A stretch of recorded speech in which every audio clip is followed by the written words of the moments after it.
Well, welcome to Christ and Culture. This is Pastor Jeff Short, and today we're going to be talking more about this spiritual warfare that we're involved in as Christians. The Bible outlines a spiritual attack from Satan to the people of God, and the father of lies, the Bible calls Satan. The father of lies attacks the Christian church, attacks Christianity, tries to distort and twist the teachings of the Bible, tries to smear and basically nullify the whole effects of the Bible and Christian churches all over the country and all over the world. And we're involved in a battle, a spiritual warfare, it's called.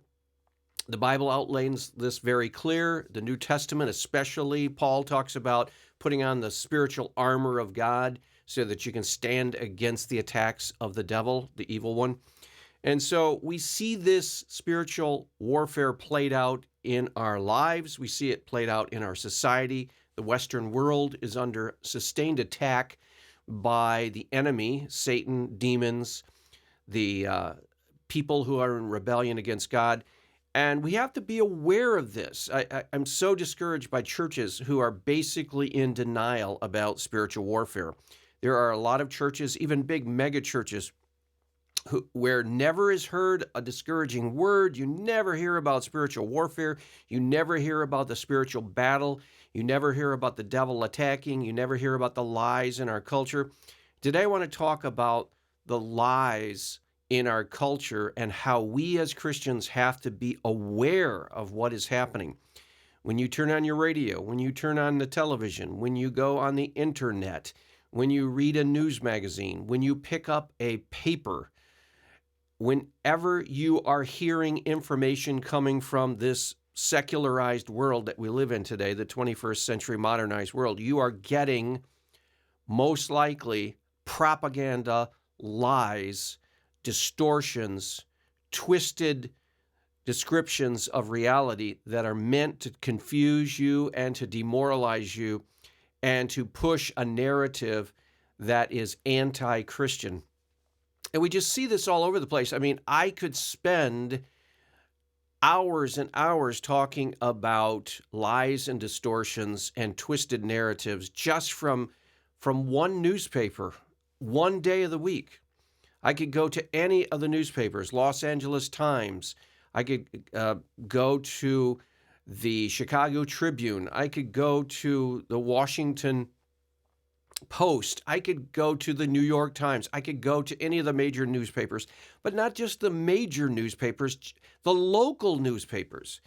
To give an example, and we'll see this, is that I was flipping through here in Jamestown, New York, where I'm at right now, the local paper called the Post Journal. And the Post Journal is a small town paper. And yet, and let me bring this up here, and yet we see an article that is essentially distorting everything so that you are totally confused as to what is actually taking place here. And so let me bring this a little bit clearer here.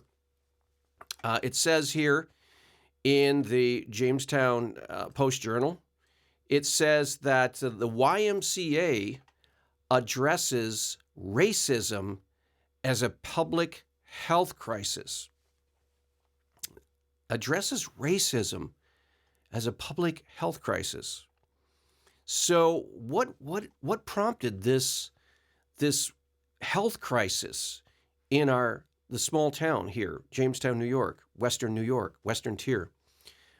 What just below Buffalo, what prompted the local newspaper to put a headline and say YMCA addresses racism as a public health crisis, and what prompted YWCA, to declare that there was a public health crisis of racism? Was there some event that took place in our town? Was there something that happened that prompted this crisis, this mental health crisis of racism? No, there wasn't anything. Not a thing. And yet, We're being told day and night by the mainstream media. We're being told by the local newspapers. We're being told by local media. We're being told everywhere you can turn that there is a crisis of racism here in the United States.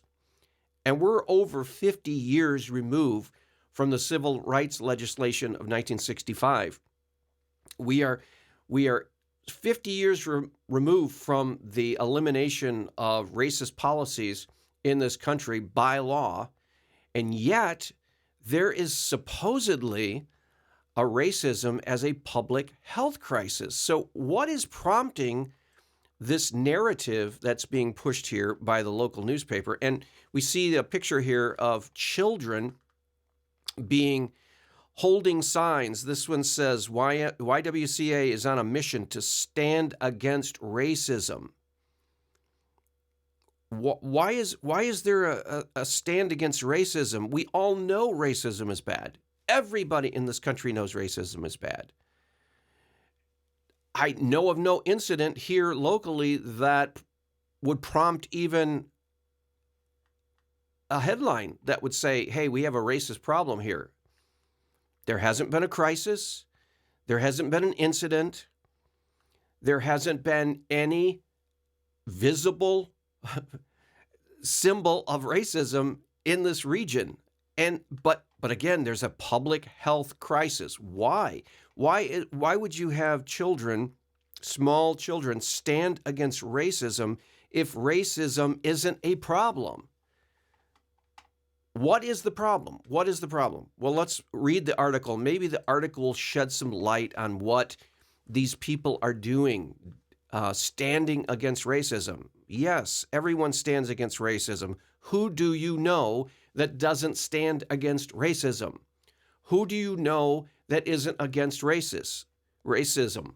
Who do you know that is actually an out-and-out racist?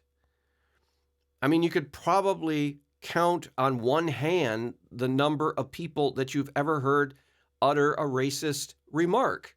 And yet we have this supposed public health crisis in our area that we have a big epidemic of racist incidences. No, there aren't any epidemic proportion racist incidents in our area. So what are they talking about? This is an example of a narrative that's being pushed by the mainstream media for which there is no evidence at all. But let's go deeper and let's see if they have any reasons why they would say that there is an epidemic of racism. It's a mental health crisis in our country. As far as I can see, as far as the statistics indicate, this is total nonsense. But somebody believes it, and it's being pumped into our heads constantly 24/7 by the mainstream media. We're being told that white America is the problem, that there's a systemic racist problem in our country. And yet I don't see a whole lot of evidence for it. So maybe the article will show us what they're actually talking about, and then we can understand. Okay. The Jamestown YWCA Stand Against Racism event could not have taken place at a more fitting time. Oh, good. So now they're going to tell us what triggered this movement to stand against racism, which seemingly everyone is against. Everyone I know of is against racism. So why do we have to continue to say we're against racism if everybody's against it? On Tuesday, former Minneapolis police officer Derek Chauvin was found guilty of second-degree unintentional murder, third-degree murder, and second-degree manslaughter in the slaying of George Floyd, and the YWCA's SAR event on Friday is one way the organization stands against the forces underlying the tragic event that took place last year. So this demonstration involving small children in front of the YWCA is addressing excessive force? Is that what they're saying? That they're addressing excessive force on the police uh, methodology for arresting a criminal. We have to understand, George Floyd was a criminal. He had just passed counterfeit bills in a party store.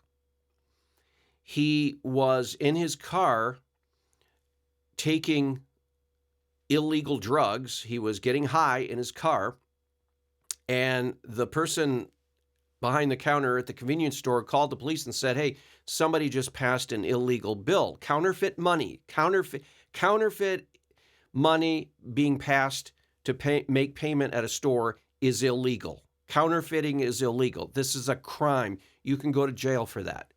Everybody knows that, right? Okay, so George Floyd is a criminal. He was passing counterfeit money. That's wrong. He's doing something wrong, bad. Okay, so the person behind the counter calls the police. The police show up. Here's George Floyd sitting in a car with some other people. They ask for him to get out of the car. They want to question him. And George Floyd begins to ramble on incoherently. Obviously, to the officers, there's some drug in his system. He's high on something. He's incoherent. He's not acting rational. He's out of his head. And he's the person who passed the counterfeit bills. So they're going to arrest him. That's what police do when they go to the scene of a crime, when they've been called to the scene of a crime. The police were called to the scene of this crime. George Floyd wasn't simply sitting in his car minding his own business and the police come up to him and want to question him. The people at the convenience store called the police and said, "Hey, somebody just passed a counterfeit bill." And the police responded to the citizens' call for help. They find George Floyd. He's high on drugs. He's incoherent. He doesn't make any sense. He's rambling. He's mumbling. He's irrational. They decide to make an arrest. And at that point, George Floyd resists arrest. That's another crime. If the police are intending to arrest you, and I don't care for whatever it is, jaywalking, if they want to arrest you, you must comply, or else that's a resisting arrest. You are committing a crime there, and you're getting yourself deeper into trouble. George Floyd resists arrest. So one of the officers, Derek Chauvin, restrains George Floyd. In fact, George Floyd says, "Don't put me in the police car. Don't put me in the police car." So they put him on the pavement because he asked to not be put in the police car. They told George Floyd said, "Get me out of the police car. Just put me on the pavement." He told the officer to put him on the pavement. And the officer, Chauvin, put his knee on the back and the neck of George Floyd to restrain him. He was resisting arrest. In the process of this, George Floyd died.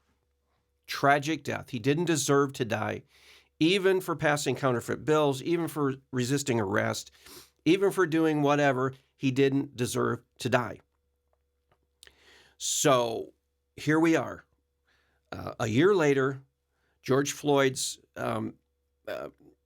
death has passed, and now this officer is in big trouble because the question is, was he instrumental in causing the death of George Floyd? And so the jury deliberated. Hardly a fair trial, because right in the heart of Minneapolis, where this all took place, that's where Derek Chauvin had to sit and have a trial. And how do you find jury members who are neutral or unbiased in that environment? So the judge clearly made a decision to not move the venue to some other neutral place, which will probably earn the appeal of this case and a retrial, but we'll see. So the jury deliberated, and they found that Derek Chauvin was guilty on these 3 counts: guilty of second-degree and unintentional murder, third-degree murder, and second-degree manslaughter. Those were the charges that Derek Chauvin was found guilty. So is this group here at the YWCA, are they protesting police brutality? No. Are they protesting excessive force by the police when making arrests? No, they're not. What are they protesting? They're protesting racism. But wait, there is no racism being charged, Derek Chauvin. There is no hate crime being charged, Derek Chauvin. There is nothing at all that showed during the whole trial that Derek Chauvin is a racist. There is not one shred of evidence that shows Derek Chauvin did anything on that fateful day that was motivated by racism or racial hatred. There's not one thing that he did that shows distinctively that this was a race crime. And yet we have people here reporting the news and saying the YWCA event on Friday is one way the organization stands against the forces underlying the tragic event that took place last year, which is the death of George Floyd. They're saying that standing against racism is helping stamp out police brutality or stamp out excessive force. No, what they're trying to do is say that the jury convicted Derek Chauvin of racism, and that's not what happened. That isn't anything close to what happened. And they're trying to say that this crime that took place was a hate crime, a racial hate crime. And there's no evidence for that at all. There's not one shred of evidence that even shows that Derek Chauvin was a racist. And yet that's what we're being told. Let's read on. We still have a lot more work to do as a nation, Director Amanda Gessing said. The verdict means that people are now to be held accountable. Accountable for excessive force? Is that what you're protesting? No, accountable for racism. But there was no evidence of racism in the whole trial. So how can the trial and the verdict mean that people are now to be held accountable for racism if there wasn't any evidence of racism involved in this crime? You see the twisting, you see the distortion, you see the manipulation, the propaganda that's taking place before our very eyes. The trial is about Derek Chauvin and was he responsible for the death of George Floyd, and he was found guilty on 3 counts, which will probably be appealed. And there's a good chance he might even have a second trial because of the jury intimidation of Black Lives Matter rioting. If you threaten a riot and burn down an entire city and destroy the whole urban area of a major city, if there's a group threatening to do that, I wonder why the jury would be intimidated to let Derek Chauvin off. That's called jury intimidating or jury tampering. And we saw major political leaders doing that. We saw Maxine Waters do that, go to Minneapolis and threaten more intense protesting and violence if the right decision wasn't made by the jury. We saw the President of the United States, Joe Biden, already say that he hopes that the verdict is not guilty, as if he has some insight, he has some knowledge that we don't know. And they're all proclaiming this as a victory against racism when there wasn't even any evidence brought forth. The prosecution didn't even bring forth any evidence that this was a racially motivated crime. And yet that's what we're being told by the mainstream media, radio, television, internet, social media, newspapers, news magazines, and even here, a local newspaper simply repeating the propaganda party line that this was all about racism.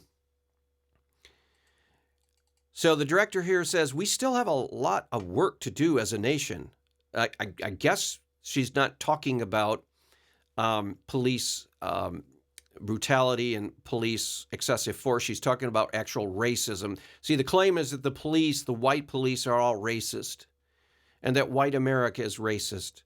And so that's the root cause of all of this. Although that wasn't proven in court, there wasn't evidence brought forth. That's just the assumed, hidden assumption in all of this, which is so demonic.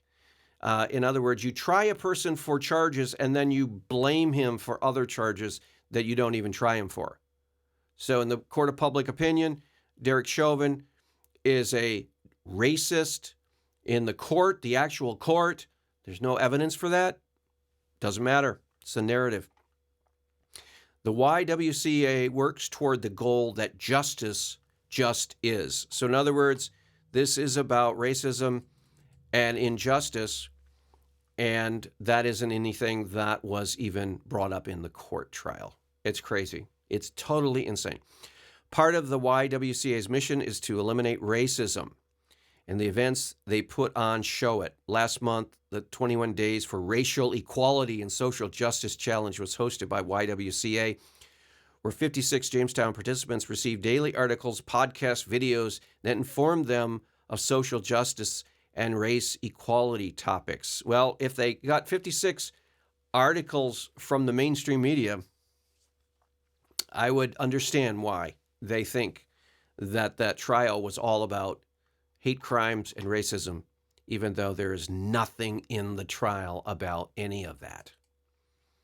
It was simply a trial to determine whether this police officer used excessive force to the point that he took the life of George Floyd. That point wasn't even proven, and yet they're talking about racism, something that wasn't even brought up in the trial.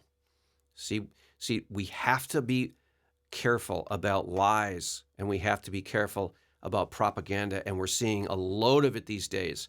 The news is to the point right now where you can't even watch the local news, the national news, international news without getting propaganda up to here. And as Christians, we have to be able to discern this, because if we don't, we're going to go along with the party line, we're going to go along with the propaganda line, and we're going to be confused and twisted and distorted and just acting on emotions and foolishness just like we see all around us. The theme of the SAR event this year was addressing racism as a public health crisis. Okay, explain the systemic impediments of health and educational outcomes for people of color that prevent them from thriving in the communities.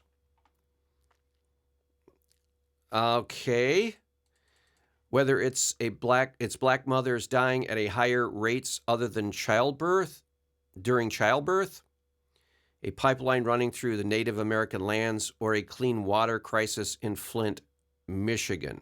So the Flint, Michigan water crisis is an example of racism? Instead of just a bad decision made by the officials in Flint to draw their water from a bad source and make bad decisions, now that's racist? Native American lands, running a pipe through Native Americans' lands, that's racism? See, all of these are assertions. You have to prove that these are. What about black mothers dying at a higher rates during childbirth? That's racist? You have to prove these assertions. You can't just throw them out there and say that's racism, that's racism, that. In other words, everything that goes wrong for people of color is due to racism. Why not just say that? That's what's being pumped here. Jamestown Mayor Eddie Sundquist was present Friday, showing his support for the YWCA's stance against systemic injustice. Of course he's there. Virtue signaling is really hot and heavy today. You want to appear to be with the cause. You want to saddle up close to these people, because if you're not close enough, they will accuse you of being a secret racist also.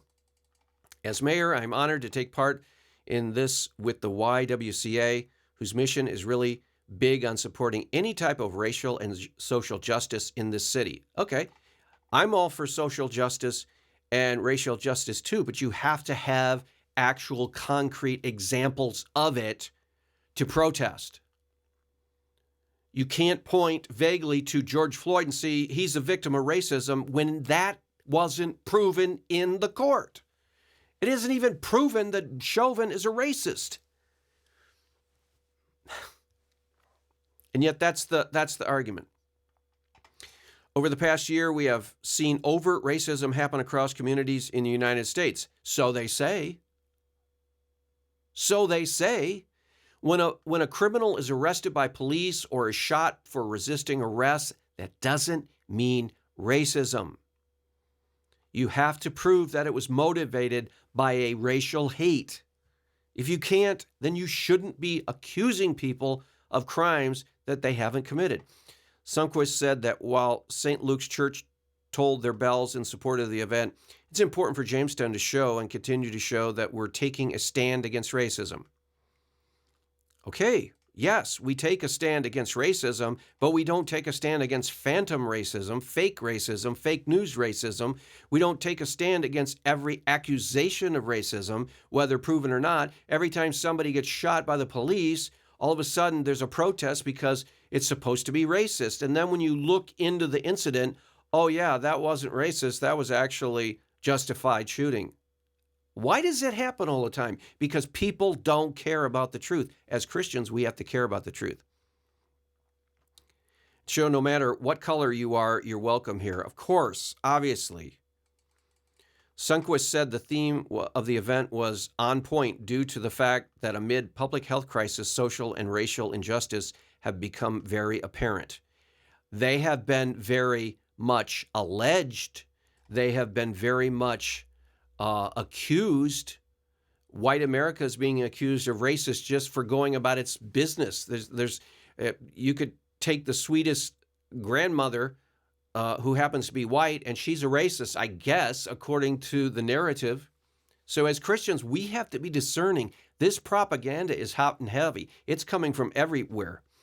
We are in such a unique time in this country where the pandemic has shown the racial and social injustices that have popped up in this country and community. No, the pandemic has actually shown how much power there is in propaganda from the mainstream media to craft a narrative to fit a political ideology. That's the truth. Nothing is going to get done until we as a government, we as a community decide to take action. These crises, these pandemics really expose the cracks in our society, and we need to fill them. Okay, if they're actual overt cases of clear-cut racism, yes, definitely. Let's battle that. We don't want that in our community. But if they are simply accusations from people who have an agenda, who want to push a political ideology, we must not fall into that. We must not be a part of that. That is a lie. We need to stand against lies. We need to stand against falsehood.